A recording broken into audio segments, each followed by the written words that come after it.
Bismillahirrahmanirrahim. Assalamualaikum warahmatullahi wabarakatuh. Alhamdulillah. Alhamdulillahilladzi arsala rasulahu bil huda wa dinil haq liyudhhirahu ala dini kullihi wa kafa billahi shahida. Asyhadu an la ilaha illallah wahdahu la syarika lah wa asyhadu anna Muhammadan abduhu wa rasuluhu la nabiyya ba'dah. Sallallahu alaihi wa ala alihi wa sahbihi والتابعين واتباع التابعين ومن تبعهم بإحسان إلى يوم الدين وسلم تسليما مزيدا. اللهم علمنا ما ينفعنا وانفعنا بما علمتنا وزدنا علما نافعا. اللهم إنا نعوذ بك من علم لا ينفع ومن قلب لا يخشع ومن نفس لا تشبع ومن دعاء لا يسمع. Anak-anak tulab Ma'had Anharul Ulum Majalengka Islamic Center bin Baz 28 yang saya cintai karena Allah Subhanahu wa Ta'ala, dan juga para pengasuh, para pengurus pesantren yang semoga senantiasa dirahmati Allah Subhanahu wa Ta'ala. Kita lanjutkan tausiah kita yang kita membaca kitab Riyadhus Shalihin, yaitu kitab yang disusun oleh Imam Nawawi rahimahullahu ta'ala dalam menjelaskan kepada kita tentang bagaimana taman-taman kehidupannya orang saleh, yang menjadikan mereka orang-orang yang banyak mendapatkan kebaikan, dan jalan mereka kita minta kepada Allah agar ditunjukkan jalan mereka itu, dan kita minta kepada Allah agar kita dibimbing olehnya untuk mengikuti jalannya mereka. Nah, sisi yang sedang kita bahas, yang sedang dijelaskan oleh Imam Nawawi rahimahullah adalah terkait dengan mereka orang-orang saleh itu tertanam pada dirinya yang namanya sikap muraqabah, ya, sikap muraqabah, yaitu tertanam pada dirinya bahwa Allah Subhanahu wa Ta'ala senantiasa mengawasi, melihat, memperhatikan, ya, mereka, kehidupan orang saleh ini. Yang sehingga mereka itu karena senantiasa diawasi oleh Allah, mereka sangat berhati-hati dalam berbuat, dalam bertindak, dalam beramal, hati-hati. Karena Allah senantiasa melihatnya dan memperhatikannya, mereka pun merasakan ketenangan dan kenyamanan hidup, tidak ada kekhawatiran. La khaufun alaihim wa lahum yahzanun. Mereka tidak khawatir dan mereka tidak sedih. Masya Allah, indahnya luar biasa. Ya, itulah yang tertanam pada diri mereka, orang-orang soleh, yang itu hendaknya menjadi contoh untuk kita. Kita pun perlu untuk menanamkan rasa bahwasanya kita ini tahta muraqabatillahi subhanahu wa ta'ala, berada dalam pantauan, pengawasan, perhatian, dan penglihatan Allah subhanahu wa ta'ala. Yang menjadi renungan mereka, landasan mereka adalah tentu tidak lain dari firman-firman Allah Subhanahu wa Ta'ala dan juga sabda-sabda Rasulullah sallallahu alaihi wasallam. Nah, insyaallah kita akan tuntaskan bab ini dengan mengambil beberapa hadis, memilih beberapa hadis yang dinukilkan oleh Imam Nawawi rahimahullah. Karena masih banyak sebetulnya, tapi kita cukupkan nanti di pertemuan ini insyaallah beberapa hadis, ya, yang insyaallah pada pertemuan yang akan datang kita akan berpindah kepada sisi yang lainnya yang ada dalam kehidupan yang orang saleh. Anak-anak, ya ikhwan fiddin hafizakumullah, di antara hadis lainnya atau hadis-hadis yang menjadi landasan mereka ya, yang kemudian tertanam pada diri mereka, yaitu bahwasanya mereka tahta muraqabatillah, hidup itu dalam pengawasan Allah, hidup itu dalam penglihatan Allah, adalah apa yang disabdakan oleh Anas bin Malik radhiyallahu taala an, ya, yang beliau mengatakan, ya, innakum lata'maluna a'malan hiya adaqqu fi ayunikum minasy'ari. Sesungguhnya kalian, yaitu Anas bin Malik, ya, beliau berkata kepada para tabi'in, ya, menyampaikan kepada tabi'in nasihat. Ya, kata beliau, ya, semoga Allah meridhoinya, sesungguhnya kalian, katanya, wahai para tabi'in, wahai para murid-muridku, ya, la ta'maluna a'mala, ya, kalian itu betul-betul mengerjakan suatu amalan yang mana amalan tersebut, ya, di pandangan mata kalian itu sangat remeh, sangat kecil, ya, sangat tipis, bahkan lebih tipis dibandingkan dari, ya, rambut. Jadi ringan sekali, tipis sekali. Kalian dengan gampangnya mengerjakan perbuatan tersebut. Terus apa kata Anas bin Malik? Semoga Allah meridhoinya. Kata beliau, kunna na'udduha ala ahdi Rasulillah sallallahu alaihi wasallam min al-mubiqat. Sedangkan kami memandang perbuatan tersebut itu adalah perbuatan yang kategorinya mubiqat. Mubiqat itu adalah perbuatan yang bisa menghancurkan kehidupan kami. Masya Allah. Itu para sahabat memandang perbuatan-perbuatan buruk, ya, perbuatan-perbuatan maksiat, manakala dipandang oleh orang-orang kayaknya remeh, tapi para sahabat memandangnya itu perbuatan yang mubiqat, yang bisa menghancurkan mereka. Kenapa? Karena yang dimaksiati adalah Allah subhanahu wa ta'ala. Subhanallah. Mereka para sahabat betul-betul merasa ada pengawasan anak-anak. Ya, Masya Allah. Radhanhum, ya. Nah itu hadis yang diperhatikan betul orang soleh, sehingga mereka itu betul-betul sekuat tenaga untuk menghindari dan menjauhi perbuatan-perbuatan maksiat, ya, Insya Allah. Kemudian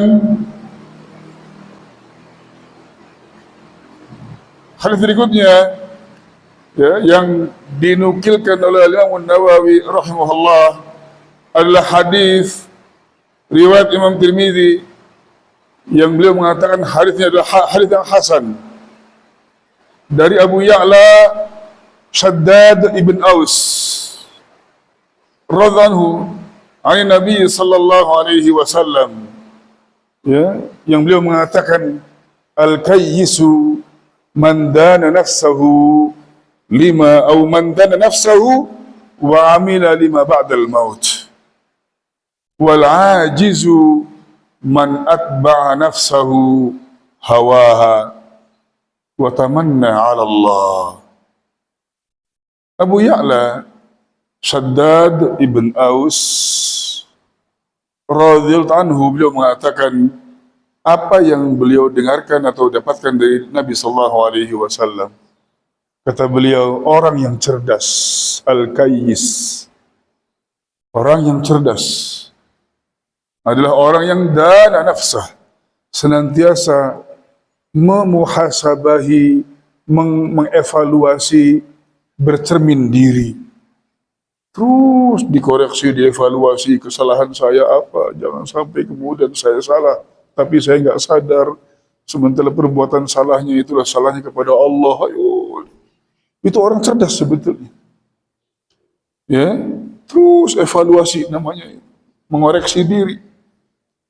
Dan tentunya dengan mengoreksi diri anak-anak, ya, selanjutnya memperbaiki untuk tidak seperti itu, atau jangan sampai terjerumus kepada perbuatan maksiat kepada Allah Jalla Jalla. Wa amila lima ba'dal maut, Dan dia senantiasa beramal yang tujuannya adalah mencari bekal untuk akhirat. Bekal dunia mah nggak seberapa. Ya, nggak seberapa.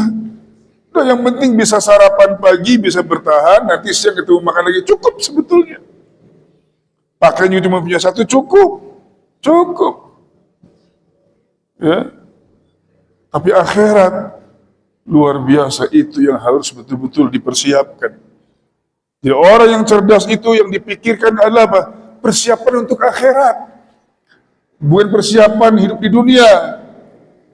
Dunia tidak perlu untuk dipersiapkan berlebihan. Gitu kan? Masya Allah. Masya Allah. Pikirannya akhirat.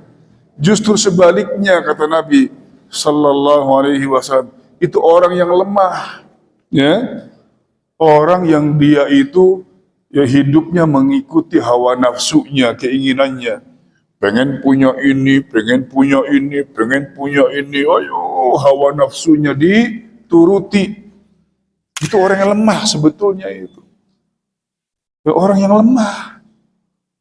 Ya, takut dengan kehidupan dunia. Merasa seolah nanti ya tidak mendapatkan bagian. Lemah sebetulnya. Wa tamanna 'ala Allah, dan terus mengharapkan ya belas kasihan dari Allah Subhanahu wa taala. Ya. Nah, itu harusnya akhirat. Nah, ini juga ya landasan orang soleh seperti itu. Karena Allah terus mengawasinya, Allah memperhatikannya, maka mereka ya cerdas dengan mengevaluasi dirinya. Yang kemudian hadis yang terakhir, anak-anak hafizakumullah, adalah hadis dari sahabat yang mulia Abu Hurairah radhiyallahu anhu, ya, yang beliau mengatakan, qala Rasulullah sallallahu alaihi wasallam, min husni islamil mar'i tarkuhu ma la ya'ni. Haditsun hasanun rawahu Tirmidzi wa ghairuh. Ya, ini menjadi ya kecerdasan dan pandainya orang soleh. Orang soleh itu senantiasa berpikir untuk mencari yang terbaik, untuk mengamalkan yang terbaik, ya, tidak menyia-nyiakan suatu kesempatan yang baik, ya, dan tidak melalaikan perbuatan yang baik. Ya.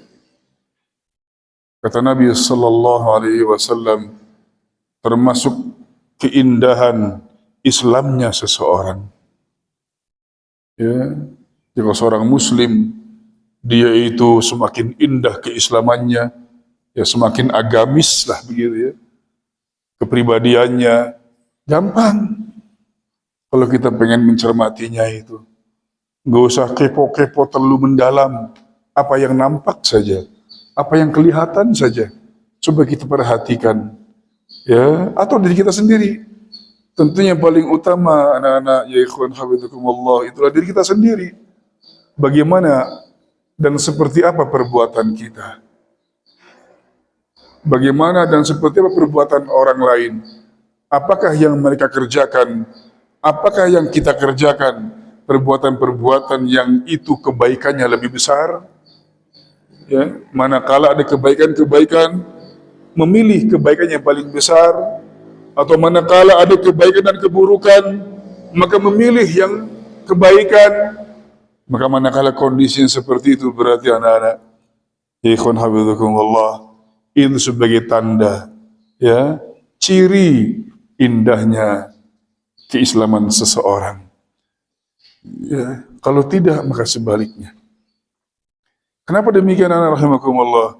Karena mereka tentunya merasa diawasi, diperhatikan oleh Allah Subhanahu wa taala.